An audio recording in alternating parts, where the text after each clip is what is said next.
자, 최근 우리나라 국회 토론회에서 도저히 믿기 힘든 얘기가 나왔다고 합니다. 어떤 내용이냐면 앞으로 까딱 잘못하면 부모님의 재산이 상속이 될 때 그 액수가 4억 원까지로만 제한이 되고 나머지는 전부 다 국가가 가져갈 수도 있다라는 것입니다. 자, 민주당 의원이 주최를 했던 국회 토론회에서 실제로 나왔던 의견이고 또 실제로 이 말도 안 되는 법안이 발의될 가능성도 높다라고 합니다.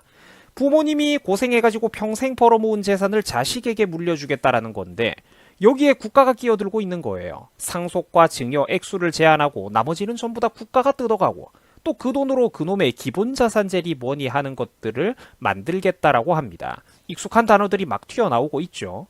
자, 정말입니다. 상속재산을 4억 원까지만 허용을 해주고 4억 원을 초과하는 액수에 대해서는 전부 다 국가에 귀속이 되어서 국민기본자산제라고 하는 이상한 법안을 실행하는 그런 재원으로 활용하겠다라는 겁니다. 결국 정말로 지금 우리나라에서 무서운 세상이 시작되려고 하고 있는 겁니다. 자, 그래서 지금 이렇게 여러분들이 상속이라고 검색만 해보셔도 상속 4억이라는 검색어가 자동 완성이 될 정도입니다. 그리고 이 소식과 관련된 뉴스 기사 자료들도 소량이지만 나오고는 있을 정도죠. 자세한 소식을 저와 함께 알아보겠습니다. 자, 최근 이 믿을 수 없는 법안에 대한 이야기는 민주당 국회의원인 김두관 의원이 주최를 했던 국회 토론회에서 실제로 나왔던 발언입니다. 김두관이가 지금 기본자산제라는 것을 도입하고 추진하려고 하고 있습니다. 이런 자격 미달의 사람이 국회의원도 해먹고 심지어 가까운 과거에 경상남도 도지사까지 해먹었을 정도이니까 이게 참 우리나라 국민들의 정치의식 수준이 얼마나 낮은지 단적으로 알 수 있는 예시입니다. 한 정치인을 바라볼 때 그 사람의 말이나 생각, 정치 철학을 바라보는 게 아니라 그냥 언론을 통해 가지고 만들어진 그런 착한 편, 나쁜 편 이렇게만 생각을 하고 막연하게 단순하게 투표를 하는 국민들이 전국에 너무너무 많다라는 것이죠. 그래서 지금 이렇게 김두관의 이름을 검색만 해보셔도 김두관 4억, 김두관 상속 이게 지금 자동 완성으로 따라올 정도입니다. 최근 민주당 소속의 김두관 의원은 이른바 기본자산제라는 말도 안 되는 법안을 도입하는 것을 추진하고 있습니다. 지난달 5일에 김두관 의원이 양극화 시대에 왜 기본자산인가 라는 주제를 가지고 국회 토론회를 열었다라고 합니다. 그런데 문제는 그 내용이겠죠. 그리고 이미 주제와 제목만 키워드만 보셔도 솔직히 한숨부터 나오는 분들 많으실 겁니다. 양극화, 기본자산, 국민들에게 퍼주자, 부자들한테 뜯어내자. 결국 이런 내용의 되풀이라는 것이죠. 그리고 실제로 저 토론회는 그런 얘기의 연장선이었습니다. 김두관이는 당시 이런 얘기를 했습니다. 오늘날 자산이 없이는 엄청난 고소득자가 아닌 이상 자산 형성이 어렵다. 뭐 여기까지는 맞는 말이라고 볼 수도 있습니다. 그런데 저런 말을 하는 저 사람의 뉘앙스도 우리하고는 전혀 다르고 그 다음부터가 영 찝찝하다라는 거예요. 신생아 명의로 정부가 1인당 2천만 원씩 계좌에 다이렉트로 꽂아주자, 이율도 퍼다주자, 성인이 되면 인출할 수 있도록 하는 방안을 구상하고 있다. 이런 소리를 지금 자랑스럽게 떠들어대고 있습니다. 자, 지금 우리나라는 안 그래도 정치가 개판이라 가지고 출산율이 많이 떨어지기는 했는데요. 그래도 평균적으로 대략 1년에 30만 명 가까이 되는 신생아들은 태어나고 있습니다. 자, 얘네들한테 1인당 2천만 원씩 주려면 해마다 매년 6조 원 이상의 재원이 필요합니다. 뭐 물론 이 사람들이 워낙에 예산을 많이 낭비하다 보니까 이 6조라는 돈이 이제는 별로 크게 느껴지지 않기도 합니다만 말이죠. 자, 그런데 어쨌든 큰 돈입니다. 그런데 이 돈을, 천문학적인 돈을 어디서 마련을 하겠습니까? 그렇죠. 결국은 부자들한테 내 힘으로 열심히 먹고 살 수 있는 중산층 국민들, 시민들에게 그 재산에서 뜯겠다라는 거예요. 부자들과 내 힘으로 먹고 사는 중산층들에게 재산을 뜯어가지고 결국 이들에게 나눠주겠다라는 겁니다. 사람을 재산으로 구분짓고 편가르기를 해서 또 인구수가 더 많은 쪽의 표를 얻어가겠다라는 것입니다. 대한민국의 정치 수준 정말 너무나도 참담하지 않습니까? 국가 100년 대계를 생각하고 정말로 국민과 국익을 생각하는 인간이 대한민국에 이미 실종이 되어버렸습니다. 이런 사람들이 다들 나 장관이요, 나 국회의원이요, 나 도지사요 거들먹거리고 다니고 있다라는 거예요. 자기들보다 수백 배 똑똑한 청년들 위해 이렇게 무능한 어른들이 국가 최상위 지도층으로 군림하면서 이 이상한 나라가 돌아가고 있습니다. 기형적으로 돌아가고 있죠. 자, 김두관 의원이 개최했던 국회 토론회에서 소위 진보적 학자라는 사람들이 끼리끼리 모여가지고 이런 소리를 주고받았다라고 합니다.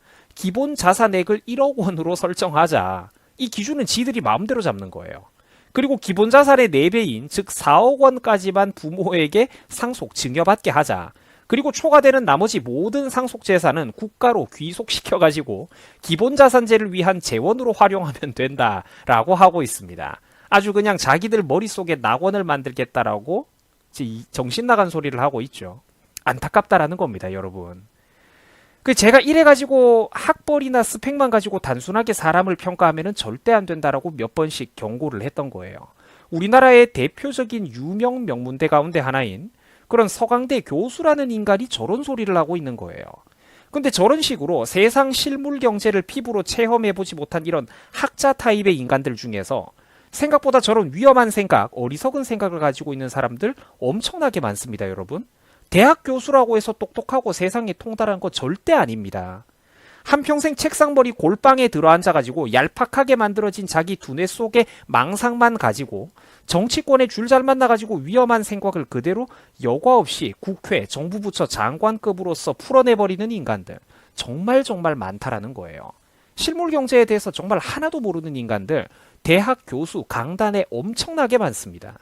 분명히 그 사람들이 명예는 가지고 있죠. 빛나는 화려한 학력, 타이틀은 가지고 있는데 실제 그들의 주장과 말의 내용을 보면 어설프기 그지없고 현실과는 완전히 동떨어져 있다라는 거예요. 우리나라에 이런 교수들이 정말 많습니다. 이게 얼마나 위험한 생각이냐면 예를 들어가지고 부모님이 평생 동안 벌어모은 재산이 10억 원일 경우 6억 원은 국가가 가져가겠다라는 겁니다. 4억만 상속을 해야 되니까요. 부모 재산이 만약 100억이면 어떻게 되겠습니까? 96억 원을 국가가 가져가는 겁니다. 자식은 4억만 상속받아야 하니까요. 설마 이거를 우리 부모님 재산은 4억이 안 된다. 나는 물려받을 게 그만큼도 없다. 그래서 나는 이런 법을 지지한다. 이런 분은 제발 없으실 거라고 제가 믿고 싶습니다. 여러분, 이런 거는 정의가 아닙니다. 이런 식이라면 대한민국에 재능 있고 능력 있는 사람들 그 누구도 이런 공산국가 대한민국에서 살고 싶지가 않을 거예요. 공산국가입니다. 이런 나라에서 재능 있는 사람들 누구가, 능력 있는 사람 그 누가 사업을 하고 고용을 하겠습니까? 사업하지도 않고 고용하지도 않고 투자하지도 않을 것입니다. 이런 나라에서 그 누가 백화점과 쇼핑몰을 지어 올리고 아파트와 랜드마크를 건설하고 빌딩을 지어 올리고 누가 사업하고 누가 공장을 짓겠습니까? 해외에 나가면 대우 잘해주는데 자산이 있는 사람들, 그 나라 국민 고용할 능력이 있는 사람들 외국 가면 전부 다 대우 잘해주는데 누가 전 재산의 96% 이상씩 뜯기면서 이런 나라에서 살고 싶겠어요. 참담합니다, 여러분. 참으로 안타깝기 그지가 없습니다. 문제는 이 말도 안 되는 법안이 실제로 발의 예정 단계까지 가 있다라는 겁니다. 비록 아직까지는 준비 중이라고 간을 보고 있고 가칭이라고는 해도 기본자산 조성과 지원에 관한 법률이라는 명목으로 실제로 이 사람들이 간을 보고 있다라는 겁니다. 준비하고 있어요. 김두관 정말 나쁜 사람입니다. 지 아들은 영국에 유학 보내고 있으면서 과연 자기 재산은 정말로 4억이 안 된단 말입니까? 말이 되는 소리를 해야죠.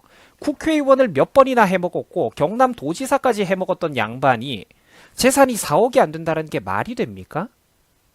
이중자 때 내로남불 뻔뻔함도 이런 내로남불이 없다라는 거예요. 저 멀리, 아니 우리 바로 곁에 베네수엘라가 아른아른거리고 있습니다. 베네수엘라가 아른아른거리고 있어요. 참 나쁜 사람들은 베네수엘라와 우리 대한민국은 경제 구조가 다르다 이런 소리를 해댑니다.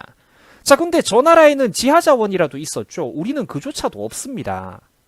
한번 사업하기 힘든 터전, 사업가들에게 불리한 터전을 만들어버리면 이 나라는 다시 불모지의 그때 그 시절로 돌아가 버릴 겁니다. 애초에 아무것도 없었던 경제 불모지와도 같았던 우리나라에서 세계적인 기업을 일궈낸 게 누구였습니까? 제조업과 수출 중심의 이런 산업화 경제를 탄생시킨 게 누구였습니까? 우파입니다.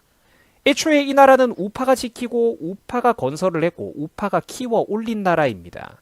한국은 이미 미국과 일본을 비롯한 자유진영을 잘 선택을 해가지고 그들의 비호 아래에서 자유민주주의 노선으로 대성공을 거뒀습니다. 자본주의 노선을 선택해가지고 전 세계 유례가 없는 대성공을 이미 실제로 한번 거뒀던 나라가 바로 우리나라입니다. 그렇다면 기존의 것을 적절하게 보완해 나갈 생각을 해야지 왜 자꾸 이렇게 파격적으로 뒤집어 엎기만 합니까?